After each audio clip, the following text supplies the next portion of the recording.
Congress party ఉన్నంత వరకు విశాఖ ఉక్కు కర్మాగారం ప్రైవేటు పరం కాదని ఏపీ పీసీసీ చీఫ్ షర్మిల ప్రజలకు హామీనిచ్చారు. ఉక్కు కర్మాగారాన్ని ఎట్టి పరిస్థితుల్లో ప్రైవేటీకరణ చేయనివ్వబోమని స్పష్టం చేశారు. అవసరమైతే ఈ కర్మాగారం ఏపీ వారిదేనని రాహుల్ గాంధీని తీసుకొచ్చి మాట కూడా ఇప్పిస్తానని హామీ ఇచ్చారు. తాజాగా తాము రిలీజ్ చేయబోయే మేనిఫెస్టోలో ఈ అంశాన్ని కూడా చేర్చబోతున్నట్లు ఆమె తెలిపారు.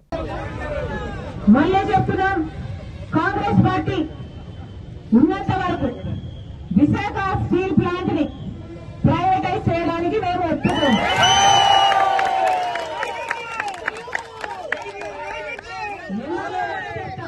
ఎందుకో కూడా చెప్తాం. పక్కనే జింక్ ఫ్యాక్టరీ ఉంది, గుర్తుందా? పక్కనే జింక్ ఫ్యాక్టరీ ఉంది.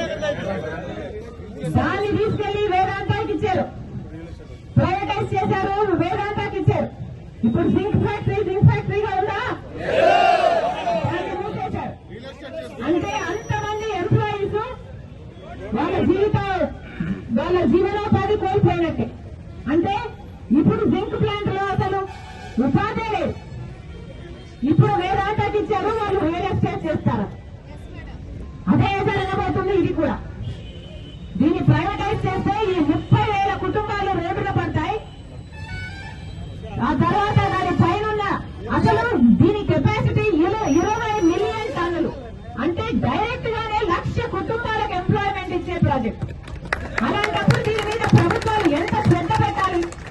అవి పెట్టకపోగా ప్రైవేటైజ్ చేస్తున్నారు అంటే దుర్మార్గం కాకపోతే ఇంకా ఏమనాలి? అందుకే చెప్తున్నా, ఇది ప్రైవేటైజ్ కావడానికి వీల్లేదు. కాంగ్రెస్ పార్టీ దీనికి ఒప్పుకోదు. నేనే కాదు, రాహుల్ గాంధీ గారిని కూడా తీసుకొస్తాను. రాహుల్ గాంధీ గారి చేత కూడా ఇది ప్రైవేటైజ్ కావడానికి వీల్లేదు, మేము ఒప్పుకోము అని రాహుల్ గాంధీ గారి చేత కూడా మీకు మాటిస్తామని చెప్తాను.